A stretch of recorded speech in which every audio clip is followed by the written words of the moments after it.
নেত্রী দেশ নেত্রী বেগম খালেদা জিয়ার সুস্থতা কামনা এবং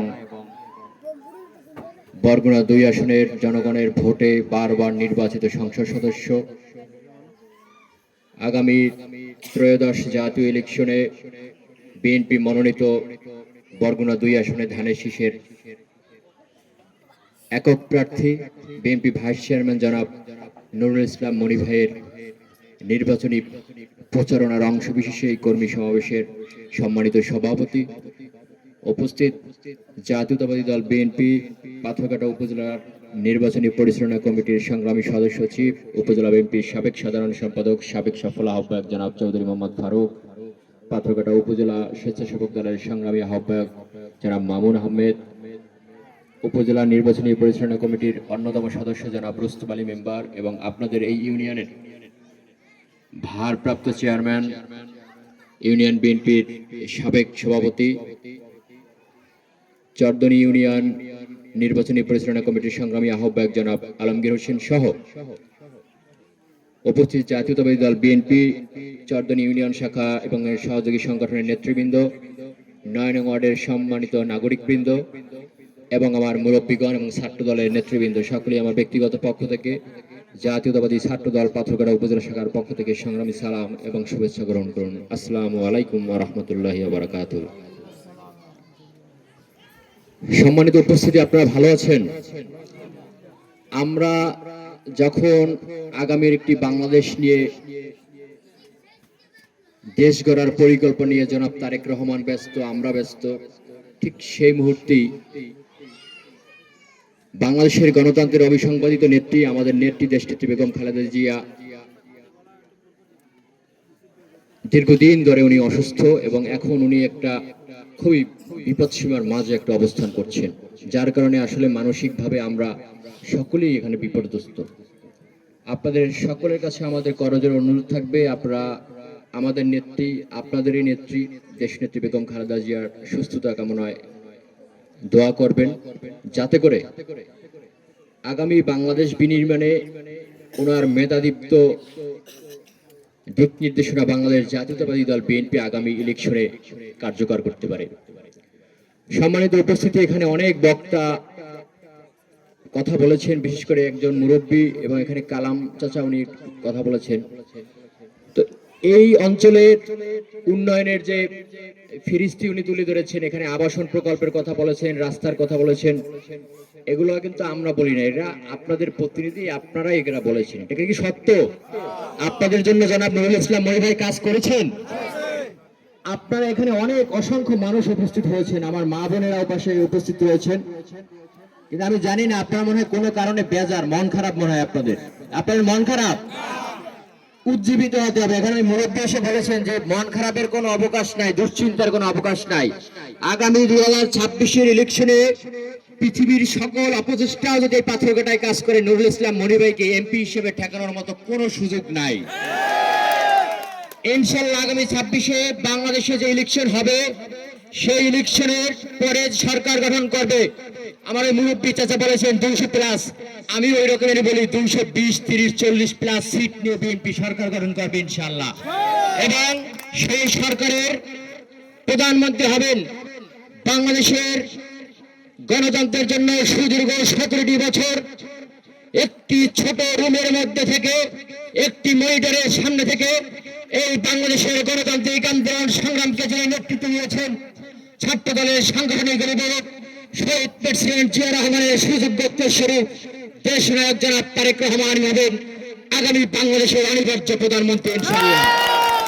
নেতৃবৃন্দ, মনিভাই অনেক কাজ করেছেন, আমরা জানি, আপনারা জানেন, আমরা শুনেছি আপনারা মুরব্বীরা সেই কাজের অংশীদার ছিলেন, আপনারাও গায়ে খেটে কাজ করেছেন।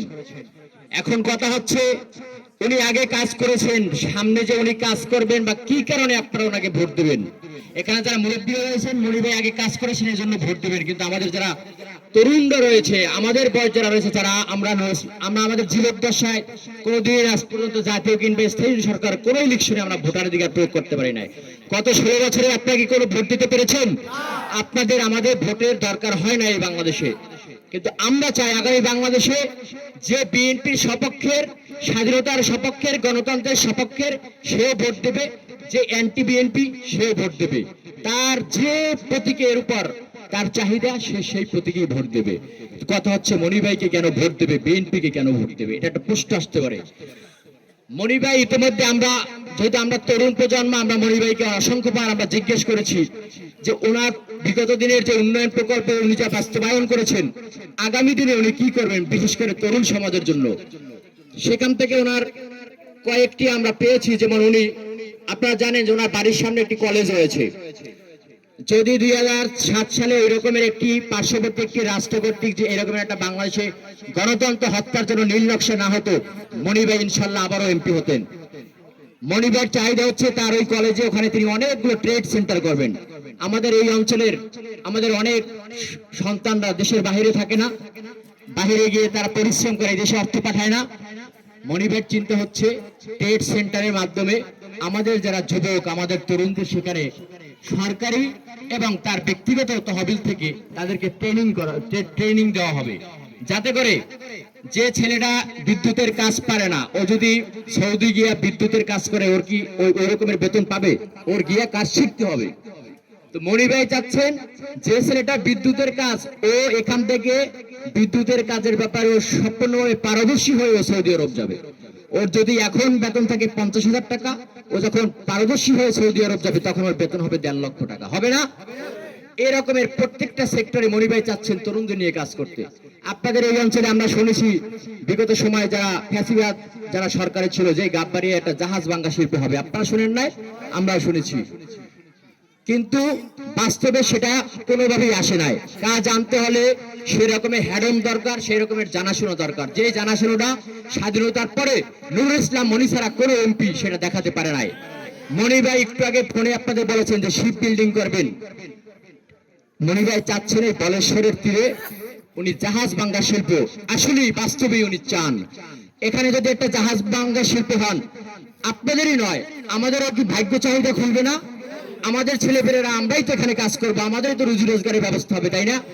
আপনাদের কাছে বিশেষভাবে আহ্বান জানাবে, এখানে এর আগে আপনাদের স্থানীয় নেতৃবৃন্দ যে বক্তব্য রেখেছেন, তারপরে আপনাদের প্রতি ভোট চাওয়ারও কিছু নাই। আপনাদের বিএনপির পক্ষ থেকে এখানে যারা আছেন সবাই বিএনপিতে ভোট দেবেন, সবাই ধানের শীষে ভোট দেবেন, সবাই বিএনপির কর্মী। কিন্তু আপনাকে লক্ষ্য রাখতে হবে, বর্তমান বাংলাদেশে ওই যে আমাদের ওলামা দলের সভাপতি উনি বলেছেন সুন্দর করে, ইসলামের নাম দিয়ে আমাদের বিশেষ করে আমাদের মা বোনদের ব্রেন ওয়াশ করার জন্য এক প্রকার কালপ্রিট তারা সকালে ফজরের সময় বের হয় এবং সন্ধ্যার পরে যখন আমার বাবারা বাসায় না থাকে তখন গিয়ে তাদের সাথে কথা বলার চেষ্টা করে, তাদের গিয়ে সালাম দেয়, সালাম দিয়ে বলে যে আল্লাহর রাসূলের পক্ষ থেকে আসছে। এরকমের হিপনোটাইজ করে তারা মানুষকে ব্রেন ওয়াশ করে শুধুমাত্র ভোটের রাজনীতির জন্য। আগামী দিনে যাতে করে বাংলাদেশে একটা অস্বস্তিকর পরিবেশ থাকে, 26 সালে যাতে ফেব্রুয়ারি মাসে ইলেকশন না হয়, তারা ভোটের জন্য নামে, আবার ভোট যাতে না হয় তাও সেই কাজটা করে। অতএব এই সমস্ত চিহ্নিত পরিকল্পিত মুনাফিকদের, যারা জান্নাতের টিকিট দেওয়ার নামে নিজেরা শিরক করে এবং সাধারণ মানুষকে শিরকের অংশ বিশেষ করে, ওদেরকে আপনাদের কঠোর হস্তে জবাব দিতে হবে। কিভাবে আপনি জবাব দিবেন? ওদের আমরা মারপিট করব না। আওয়ামী লীগ পালাই গেছে, পাথরঘাটা বিএনপি অফিসে একটা দিন আমরা প্রোগ্রাম করতে পারি না। আপনারা দেখেন নাই ট্যাংরা গিয়ে আপনারা প্রোগ্রাম করছেন, প্রত্যেকটা দিন আমাদের পার্টি অফিসে হামলা হয়েছে। আমরা তো এই 1.5 বছরের বেশি সময় হয়েছে আওয়ামী লীগ পালিয়ে গেছে, আমরা আজ পর্যন্ত কারো বিরুদ্ধে গিয়ে আমরা প্রতিশোধ গ্রহণ করিনি। আমরা প্রতিশোধ করতে চাই, প্রতিশোধ নিতে চাই শুধুমাত্র ভোটের মাধ্যমে। জনাব তারেক রহমান বলেছেন আমাদের প্রতিশোধ হবে নীরব ভোট বিপ্লবের মাধ্যমে। তাই আপনাদের কাছে বিশেষভাবে আহ্বান জানাবো, আগামী জাতীয় সংসদ ইলেকশনে আপনার ভোটটি আপনি দিবেন, আপনার ঘরে আপনার যে ওয়াইফ তার ভোটটি আপনি দিবেন, এবং আপনার পাশের যে বাসা সেই ভোটটি আপনি নিজে তার মাধ্যমে এনে ধানের শীষের প্রার্থী জনাব নুরুল ইসলাম মনি ভাইকে গিফট করবেন বলে আমি বিশ্বাস রাখি। সকলেই ভালো থাকবেন, সুস্থ থাকবেন। ইনশাল্লাহ এই ট্যাংরার গোড়ায় বৃহৎ পরিসরে আপনাদের সামনে আবারও দেখা হবে, আনন্দ মিছিলে দেখা হবে, ধানের শীষের মিছিলে দেখা হবে। ভালো থাকবেন, সুস্থ থাকবেন। বাংলাদেশ জিন্দাবাদ। জাতীয়তাবাদী ছাত্র দল জিন্দাবাদ, জাতীয়তাবাদী দল বিএনপি জিন্দাবাদ। শহীদ প্রেসিডেন্ট জিয়া রহমান আমার দেশ নেত্রী বেগম খালেদা জিয়ার জন্য সকলে দোয়া করবেন। আমাদের নেতা, আপনাদের নেতা, ট্যাংরাবাসীর নেতা জনাব আলহাজ নুরুল ইসলাম মনি ভাই জিন্দাবাদ, জিন্দাবাদ, জিন্দাবাদ। সংগ্রামের সাথে সমাবেশ। এই পর্যায়ে মূল্যবান বক্তব্য রাখবেন রক্তস্নাত